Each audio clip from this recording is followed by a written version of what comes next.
Hello friends! So today I'm here to do, I don't know if it's a tag exactly, but it's the top 5 books I read because of Booktube.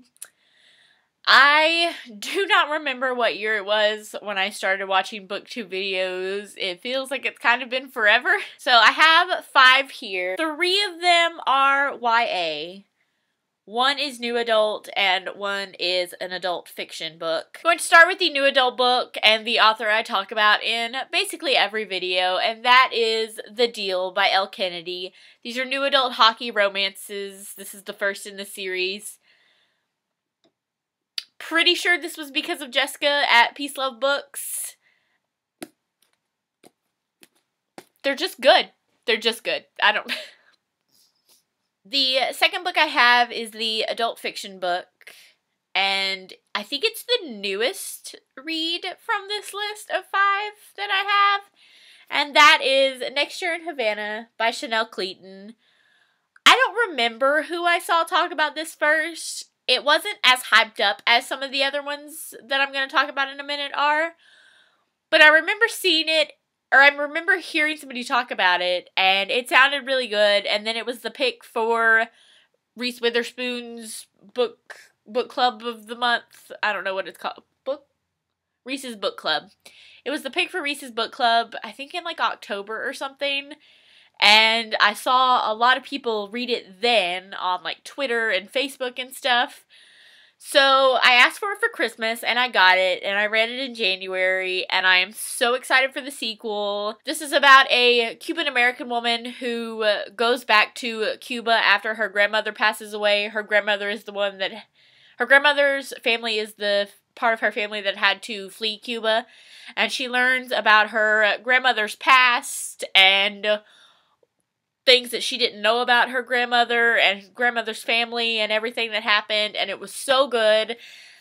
The second book comes out in April, and it's about the like eccentric aunt, and I'm so excited. I loved her character, and I can't wait to find out how everything that happened in this book affected her and what was going on in her life, and it's gonna be so good. So now I have the first of 3 YA books, and this one is the YA contemporary, and that is Nowhere But Here by Katie McGarry. I had read a couple of adult motorcycle romance books at this point, and somebody, I don't remember who, I really should remember who told me about these books.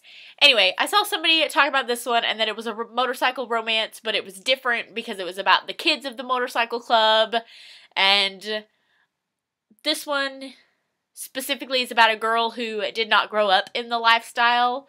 Her father was a part of the club, and she grew up with her mother and stepfather away from everything, and she ended up going to spend the summer with her dad for something. I don't even remember the reason. I need to reread these books. They are so good. She goes to spend the summer with her dad and ends up falling in love with a kid, or with one of the other teenagers who did grow up in the lifestyle. The next book I have is I think it was pretty much my first introduction to YA fantasy that I actually really enjoyed, and that is The Kiss of Deception by Mary E. Pearson.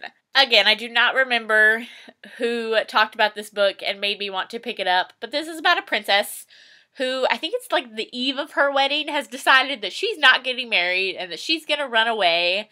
And she goes to this small, I think it was like a fishing village or something. And shortly after she arrives, 2 men also arrive, and she doesn't know this, but we as the readers know that one of them is the prince that she was supposed to marry, and the other one is like a bounty hunter, assassin type person from the rival kingdom who doesn't want them to get married. It took me a while, but I did finally figure out who was who, and I was right. I think it's really easy to tell, but not so easy that it makes the book boring. I still really enjoyed the book, even though I could kind of figure out who was who. Also, this cover is just gorgeous. All of the covers to the series are gorgeous, but I really like this one for some reason. And finally, the last book I have to talk about is Cinder by Marissa Meyer. This is the first book in the Lunar Chronicle series. Back when it was coming out, or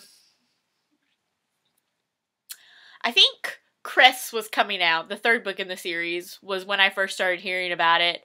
And I ordered Cinder and Scarlet and then read those two. Or no, I ordered Cinder and read that one. And then I ordered Scarlet and Cress. So maybe Winter was coming out because Winter is the only one I have in hardback. The rest of them are in paperback because they were already out. I don't remember. Anyway, this is sci-fi retellings of fairy tales. And they are done in such a beautiful way. They are... They're just really good books. If you haven't read these, please do. They are so good. So those are the top 5 books that I read because of Booktube. I'd be really interested to know what your top 5 books are. If you've read any of these and enjoyed them. If they made your top 5. Why they didn't. What's in your top 5. So thank you guys so much for watching. And I'll see you guys next time. Bye.